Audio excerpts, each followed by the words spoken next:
Eh bien, respect et consternation, chers clients, changement de décor. Je suis pas très loin de chez moi, en fait. Mais bon, ça change un peu.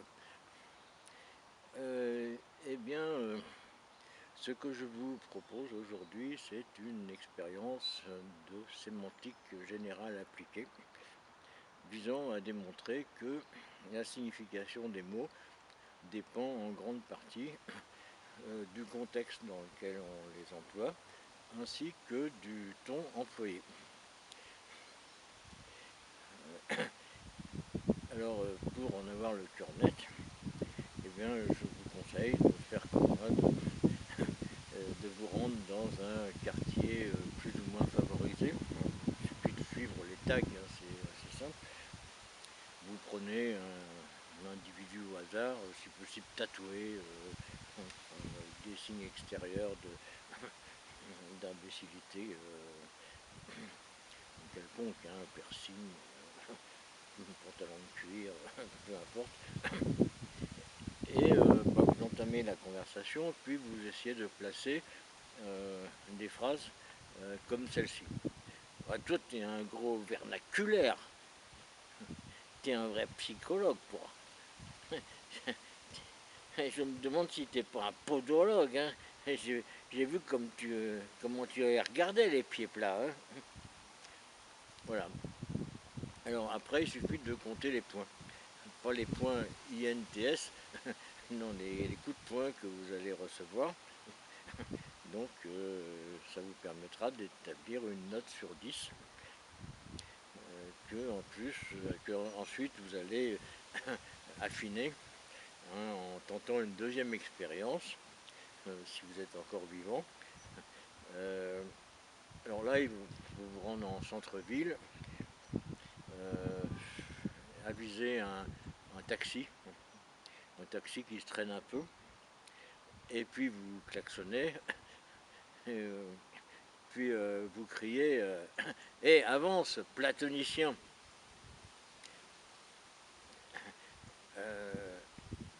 Alors là, c'est intéressant parce que éventuellement, si le chauffeur de taxi est cultivé, ça ne va pas forcément arranger les choses. Vu que Platon avait la réputation d'être tout sauf un hétérosexuel.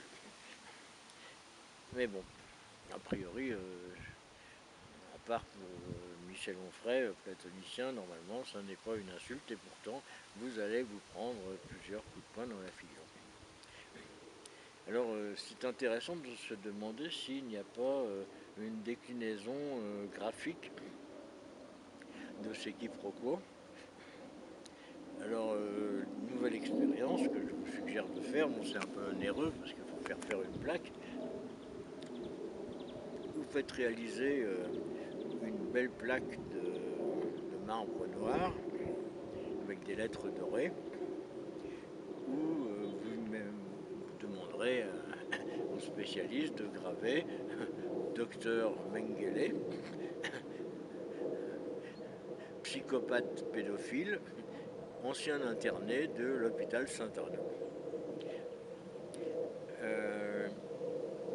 Alors l'idée c'est de voir si il y a des gens qui sonnent à votre porte en disant enfin, depuis le temps que je cherche un médecin, je suis content d'avoir trouvé. C'est probable. C'est probable parce que évidemment le contexte graphique aussi a une importance capitale. Alors après vous pouvez évidemment vous amuser en prétendant que vous n'êtes pas le docteur Mengele, mais un infirmier de passage qui s'appelle Jacques Médecin. Après, vous allez entretenir le doute. Et ça ne sert à rien, hein, ça ne fait pas partie de c'est juste pour rajouter une couche. Hein. Vous pourrez aussi dire que vous êtes docteur mais en droit et ainsi de suite. Donc il s'agit juste de créer un peu de confusion pour le plaisir. Ça ne compte pas pour l'expérience, c'est juste pour le plaisir. Voilà,